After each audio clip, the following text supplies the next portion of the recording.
history of the station starts with the construction of the Boston, Concord, and Montreal Railroad, which was chartered to essentially build a railroad from Concord, New Hampshire to Wells River, Vermont.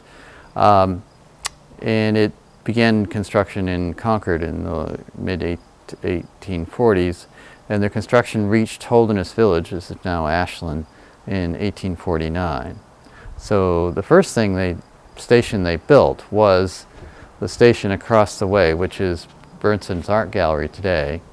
That was served both passenger and freight, but 20 years later, around 1869, they built a separate station for the passengers, which is our present museum. So that originally stood nearer the street, and its appearance was quite different than it is today. The Boston, Concord, and Montreal Railroad merged with the Concord Railroad to become the Concord and Montreal Railroad, which had more money than the Boston and Concord and Montreal ever did.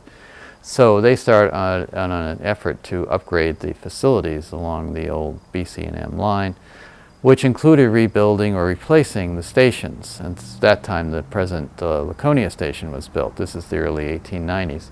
So in 1891, this Ashland station, the passenger station, was moved farther back from the street and remodeled to its present appearance, basically. So that's when it acquired the ticket office projection, the slate roof, the beaded boarding interior. So basically it looks today as it did in 1891. It was restored to that period. You know, what was here disappeared. You know, it was essentially abandoned for 20 years after the railroad ceased operation. The last passenger trains were from north of Laconia up to Plymouth were rolled in October of 1959. I'm sorry.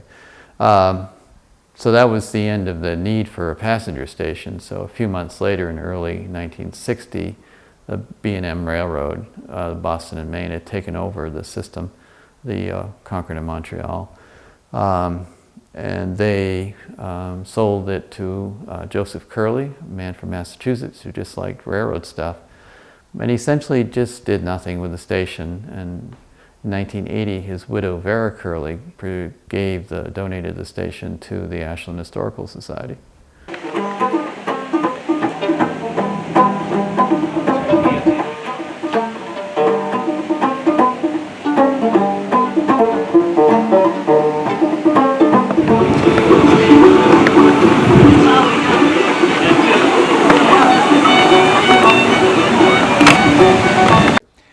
About a year ago, I had talked to Jane Lyford Sawyer, the lady that was in charge of the 150th anniversary, about what I could do to help out a little bit.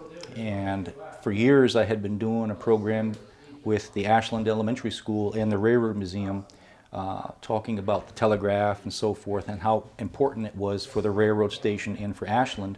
So she says, geez, you know, we need tickets. Would you be willing to help us out with the tickets? So that was my little niche, if you will, as far as volunteering. And Jane is meticulous. She wanted the tickets to look very period, like right from 1868.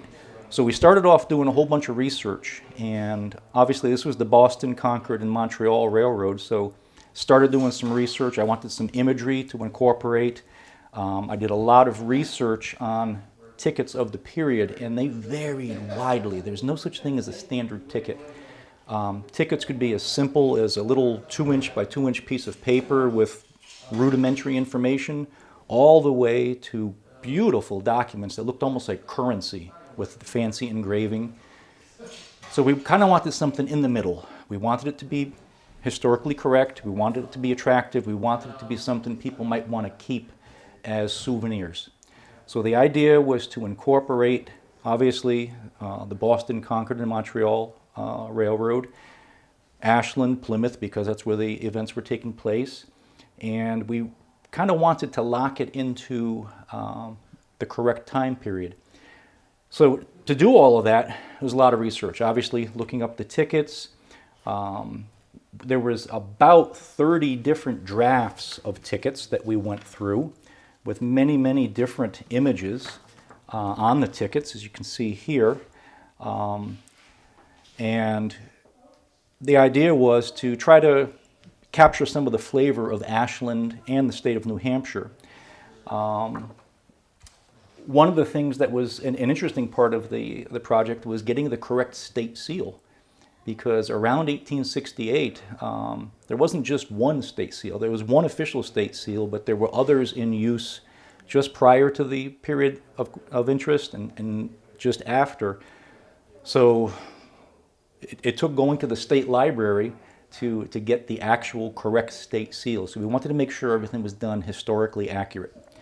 And put all that together, and we came up with the very, very first draft, which was a very, very simple ticket design, and progressed. We met together, decided what to leave in, what to take out, and the finished product looks a little like this. This is the finished ticket. Of course, it has Boston, Concord, and Montreal Railroad across the top. 1868, 2018, obviously the year Ashland was founded, and this year. We've got the image of a steam train. It's appropriate for the period, the date of the event, and again, we kind of wanted it to commemorate the entire event. So, you know, it was the excursion train and the Civil War ball that we had for this event. We looked through all the different types of tickets. Some tickets of the period had multiple areas to punch. Some didn't. So we said, okay, we're going to incorporate the three parts of this event with particular areas to punch. So that was on there. We have the official state seal of the period on the ticket. Part of all of this was, again, looking at how tickets were designed back then. Some of them just had a main ticket part and that was it. Others were two-part with the main ticket and then the conductor's check. So we went with that so we could have a little bit more detail on the tickets. All of them were serialized as original tickets were. And then we went one step further. We said that, yeah, we want the tickets to function as they would have back in 1868, but we wanted to tell the story of Ashland.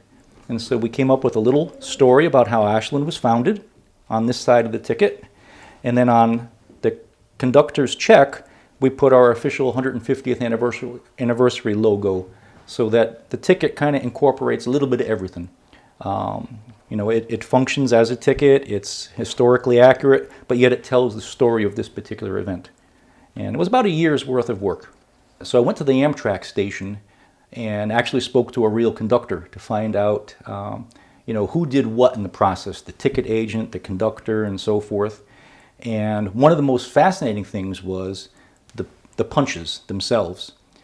It's a long-standing tradition that each one of the punches is unique to a specific conductor, and they will typically keep that little shape for their entire careers.